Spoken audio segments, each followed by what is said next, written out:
During hard times, sandwiches weren't about taste, they were about getting by. These humble creations fed generations with whatever was on hand.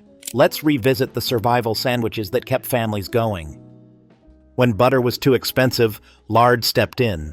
Spread thick onto bread and sprinkled with salt, this sandwich was common during the Great Depression. It offered fat, salt, and calories, basic fuel for the day. Some added black pepper for a little kick. Kids didn't always love it, but hunger made everything taste better. Served cold or slightly warmed if lucky, it was fast, filling, and dirt cheap.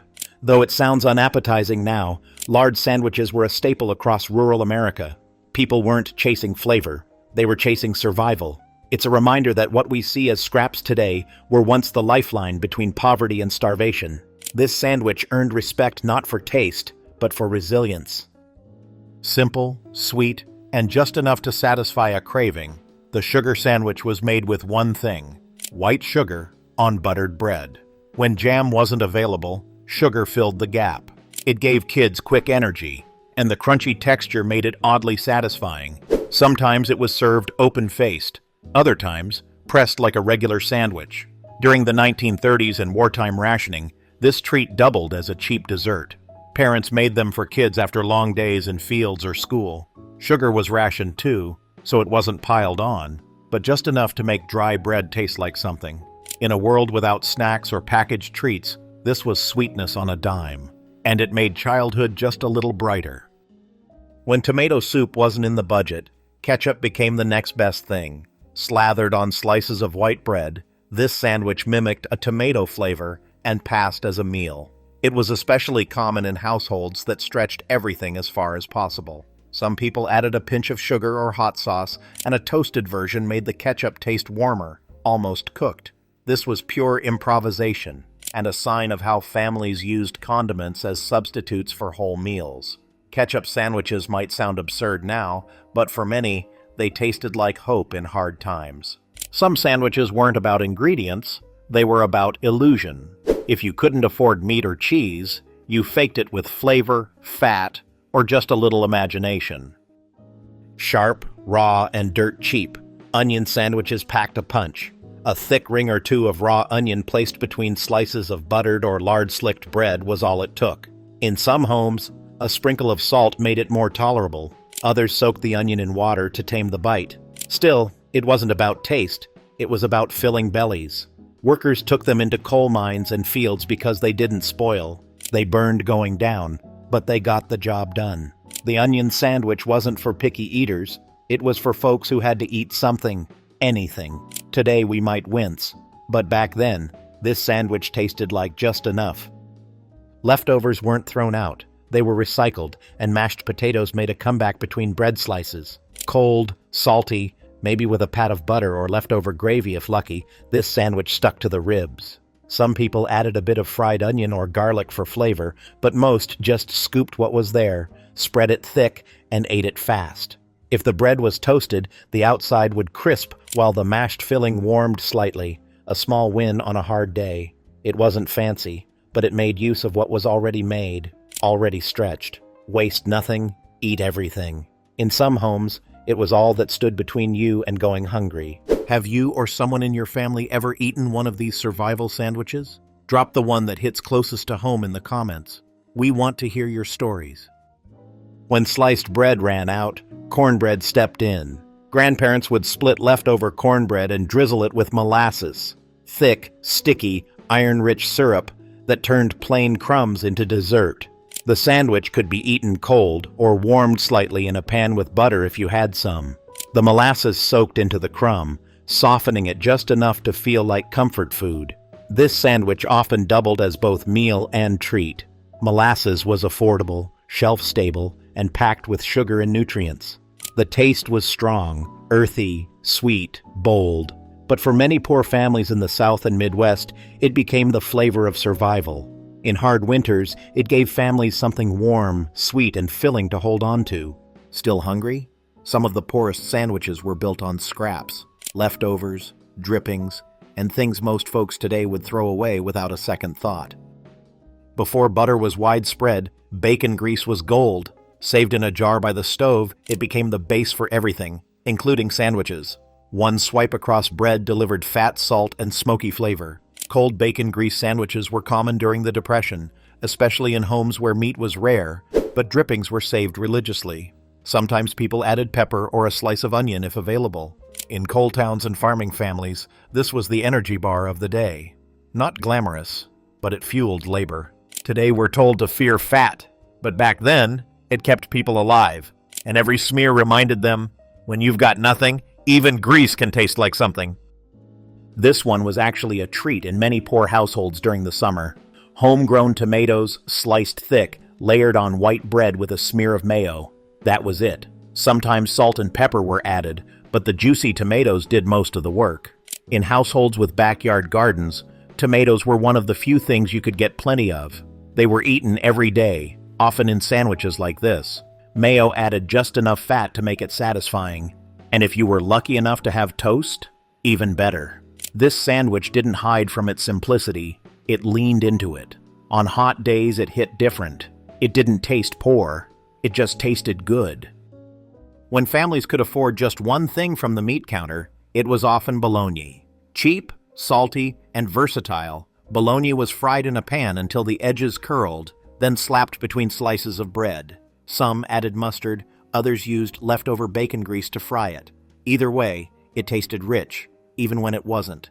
Bologna was called poor man's steak for a reason. It gave sandwiches protein, flavor, and that satisfying sizzle in the pan. Today, it's nostalgic. Back then, it was pure survival with a crispy edge. You could stretch a single slice across 2 sandwiches if you had to, and often people did. Hot dogs weren't always hot. When times got rough, a single cold dog split down the middle could become lunch. Sometimes it was raw. Sometimes it was boiled earlier and left to cool. Sandwiches were made with whatever was around. Ketchup, mustard, onions, if you were lucky. Mostly it was bread and dog. If you had 2 hot dogs, you were rich. No buns, just slices of sandwich bread, and maybe an extra slice to stretch it across 2 mouths. This was lunch for working men and hungry kids alike. It wasn't gourmet. But when every bite mattered, this sandwich delivered. Which of these first 10 sandwiches surprised you most? Or maybe made your stomach turn a little? Share your pick in the comments. We're not judging. We're just remembering. This wasn't a side. It was the whole meal. Just bread and mayo, spread thick to cover hunger more than flavor. In households where even cold cuts were a luxury, mayo stood in. Sometimes it was layered with a bit of black pepper, and if there was a tomato slice in the garden, you had a feast. But most of the time, it was white on white. White bread, white spread, and the quiet hope of getting by. People scoff at it now, but a mayo sandwich was easy, cheap, and didn't require refrigeration. In towns hit hardest by the Depression, this was the definition of lunch. No shame in it, just survival between 2 slices. This wasn't a side, it was the whole meal. Just bread and mayo, spread thick to cover hunger more than flavor. In households where even cold cuts were a luxury, mayo stood in. Sometimes it was layered with a bit of black pepper, and if there was a tomato slice in the garden, you had a feast. But most of the time, it was white on white. White bread, white spread, and the quiet hope of getting by. People scoff at it now, but a mayo sandwich was easy, cheap, and didn't require refrigeration. In towns hit hardest by the Depression, this was the definition of lunch. No shame in it, just survival between 2 slices. Light and crisp, butter and lettuce sandwiches were as close as some families got to eating fancy. A slab of butter, chilled and spread, and a few leaves of iceberg lettuce made it a meal. Sometimes a pinch of salt or a thin tomato slice added interest. For folks with a garden but no meat, this sandwich was summer's answer to scarcity. The crunch of the lettuce and smoothness of butter actually worked together, but only if you had both. No butter? You used bacon grease? No lettuce? You just hoped for scraps. Served with tea or cold water, this sandwich helped mothers feed their families with dignity, no matter how empty the pantry looked. Next up are sandwiches built from true desperation. Leftovers, food scraps, and fried odds and ends most people today wouldn't dare put between bread. When there was a chicken in the yard, you had eggs. And when you had eggs, you had sandwiches. Scrambled eggs were cheap, fast, and flexible, perfect for sandwich making. served between bread with nothing else, or stretched further with onions, bits of stale cheese, or even mashed beans. The egg sandwich was breakfast, lunch, or dinner, depending on what you had. Cold scrambled egg sandwiches went into lunch pails. Warm ones were eaten standing by the stove. It didn't matter how they looked, just that they filled you up. For many kids during wartime or Depression-era school days, this was the only protein they'd see that week, a simple sandwich that kept the family going.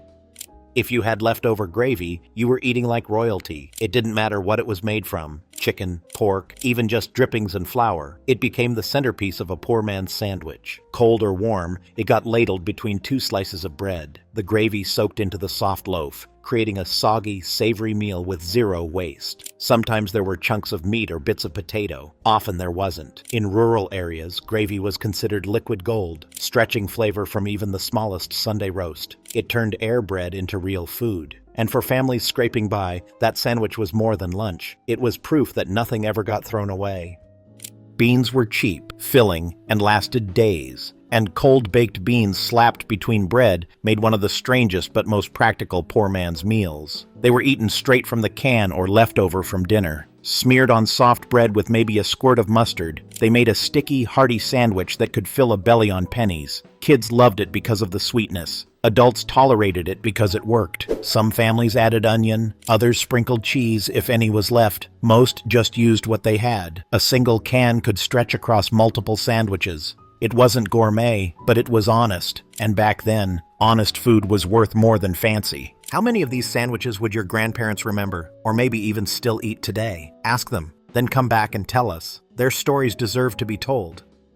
Not quite soup, not quite sandwich. This old meal was improvised by necessity. Bread was soaked in warm milk, sometimes with sugar, sometimes with salt, depending on the family. For the sandwich version, thick slices of milk-soaked bread were layered and mashed, or left whole, and eaten open-faced like a pudding sandwich. It was soft, odd-textured, and comforting on cold nights. If butter was added, it was a treat. If you had cinnamon, that was a dream. Born out of bare cupboards and long winters, this was the kind of meal that didn't look like much, but left you full enough to sleep. For many kids, it was the closest thing to comfort food they'd know.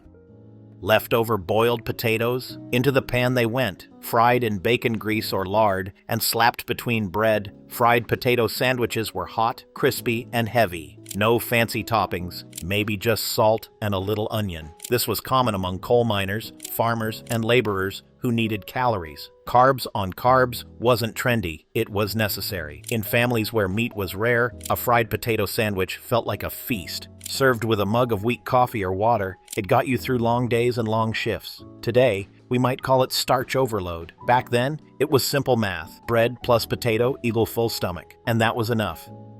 If you had a can of tomatoes or a few fresh ones and some bacon drippings, you could make tomato gravy. Cheap, tangy, and unforgettable. Once it was thickened with flour and salt, you'd ladle it between slices of bread. That was it. A hot tomato gravy sandwich filled the belly with warmth and flavor. The sandwich was sometimes open-faced, other times pressed and eaten on the go. It was especially common in the South, where people learned to make something out of nearly nothing. Tomato gravy was a Depression staple, and bread was always on standby. The whole sandwich cost almost nothing, but gave back everything you needed to keep going. Coming up, sandwiches built from borrowed, bartered, or scavenged ingredients. The ones made when the cupboard was down to crumbs and creativity was the only recipe left. When plain bread grew boring and dessert was out of reach, raisin bread brought some much-needed variety. 2 slices, buttered, and maybe toasted if there was fuel for the stove. No frosting, no extras, just sweetness from the raisins and richness from the butter. It felt a bit like cake, but still counted as lunch. Some families made their own raisin bread with leftover dough and bulk raisins. Others used day-old loaves from the bakery. It was the closest many poor families got to a pastry. Eaten slowly, this sandwich was one of the few treats that didn't feel like a compromise. In lean homes, even raisins felt like treasure, and this sandwich made them shine. Maybe the starkest of them all, just bread and mustard. No meat, no cheese, no filler. This was for the days when the fridge was truly empty. The mustard gave a sharp kick that helped the brain believe you were eating something with flavor. Sometimes kids asked for it. Most times, they just didn't have a choice. Some added onions, others dusted it with salt or sugar. But the basic version was as bare bones as you can get. It sounds bleak, but that was the point. When there was nothing else, this was lunch. It was food. And that was all that mattered. Which sandwich hit you the hardest? Because you've seen it, eaten it, or heard stories about it? Drop your pick in the comments, and let's keep the memories going. When there wasn't enough for a filling, sometimes people just fried the bread and made that the sandwich. 2 crispy golden brown slices, often cooked in bacon grease or lard, with nothing in between. The crisp texture, salty edge, and smell of fried fat made it feel like something more. Some folks called it a grease sandwich or nothing sandwich, but it worked. Fried bread was a way to trick the mind and stomach into believing you'd had a full meal. It was filling, fast, and required no extra ingredients. Many grandparents still remember the smell because when hunger knocked, fried bread was how you kept the door shut just a little longer. Take a slice of stale bread, dunk it in warm milk, and eat it between 2 fresher slices. That was the whole idea. It was soggy, soft, and strangely filling. Some people added sugar to make it taste more like dessert. Others sprinkled cinnamon if they had it. But usually it was just warm milk, bread, and the need to eat something. Poor families across America passed this recipe down quietly, not because they were proud of it, but because it worked. For children, it sometimes brought comfort. For adults, it was a reminder of how hard things had gotten. But when money disappeared, this sandwich filled the silence with something warm and edible. Our final stretch includes sandwiches that were part creativity, part accident. And every bite tells a story of people who refused to go hungry, even when they had next to nothing. When you had an egg and a spoonful of mayo, you had a meal. Hard-boiled eggs were chopped or mashed with a bit of mayonnaise, then spread between bread. Sometimes there was onion or mustard mixed in, but most of the time it was just egg and mayo, barely enough to make it stretch across a second sandwich. This sandwich showed up in school lunches, lunch pails, and roadside picnics. Eggs were cheap protein, especially if you had chickens. And this was one of the few survival sandwiches that didn't feel quite as sad. It had texture, flavor, and a bit of dignity. Today it's called egg salad. Back then, it was just lunch. Spam was the canned meat that fed a nation during war and depression. Salty, shelf-stable, and oddly addictive, a single slice went a long way. Fried, cold, or even raw from the can, Spam was slapped between bread with mustard, pickles, or whatever else could dress it up. In Hawaii, Appalachia, and military towns, Spam sandwiches became cultural staples, but at its core, it was survival food. One can could feed a family, and people got creative. Diced Spam, shredded Spam, grilled Spam. It was affordable, available, and didn't spoil. People may joke about it now, but it kept stomachs full, and hearts just hopeful enough to get through another day. Cook grits. Let them cool and harden, slice, fry, and sandwich. That was the process. Cold grits, especially from the night before, became sandwich fillers in homes where cornmeal stretched further than anything else. Grits were cheap, easy, and heavy. Frying them added flavor, and between 2 slices of bread, they offered texture and weight. Some added syrup or molasses. Others just salted them and moved on. Cold grit sandwiches were especially common in the South. Kids didn't love them. Adults didn't either, but they filled you. And sometimes, that was the only goal worth chasing. Fancy? Not even close. Effective? Always. Did your family grow up eating sandwiches like these? Or maybe making up their own when things got tight? Share a sandwich story in the comments. Let's keep those memories alive. Sounds strange, but it was real. In some homes, especially in the rural South, peanut butter wasn't just for sweet sandwiches. People sliced sharp raw onion and layered it with peanut butter on plain bread. It was a mix of savory, salty, and creamy, surprisingly satisfying when you were hungry and low on options. The onions gave it bite, and the peanut butter gave it weight. This combo likely started from necessity, but stayed because it worked. It might raise eyebrows today, but for folks who grew up on it, this sandwich brings back strong memories of tight budgets, full bellies, and parents doing what they could to make food last. Odd, sure, but unforgettable all the same. No food was ever wasted, not even cold spaghetti. Leftovers went straight between slices of bread the next day. Sometimes the spaghetti was fried into a patty, other times just stuffed cold. The tomato sauce soaked into the bread, turning it into a handheld meal. Kids didn't mind. It felt rebellious, almost like eating dinner for lunch. If there was cheese, it was melted on top. Most of the time there wasn't, but even cold and messy, this sandwich packed carbs, flavor, and something close to comfort. Poor families didn't throw out pasta. They pressed it, folded it, and turned it into fuel for another hard day. Waste nothing, especially the little bit that still tasted like joy. The last pancake from breakfast rarely went to waste. It became bread for an afternoon sandwich, filled with butter, syrup, peanut butter, or even jelly if any was left. Some kids ate it plain, folded in half like a taco. Others stacked 2 pancakes with whatever they could find between them. It was sweet, dense, and oddly satisfying. Cold pancakes had a chew to them that made the sandwich last a little longer. This one was often seen as a treat, even if it came from nothing but scraps. Poor households turned breakfast leftovers into full-on meals, and the cold pancake sandwich was a prime example. Not pretty, not polished, but it worked. These last 2 are more than sandwiches. They're living proof that survival breeds creativity, because even when the cupboard was bare, the human spirit found a way to make something out of nothing. When all you had was crumbs, you used them. Families crushed leftover saltines or stale crackers, mixed them with a splash of water or milk, and packed the mush between bread. Sometimes they added a dash of mustard, or even sugar if leaning sweet. The result was a gritty, salty, slightly soggy mess, but it filled a belly. This sandwich was pure desperation food, something to chew when hunger hit and cupboards echoed back. No one looked forward to it, no one boasted about it, but it kept the hunger away long enough to face another day. The cracker crumb sandwich wasn't made with pride, it was made with the last of what you had, and that made it real.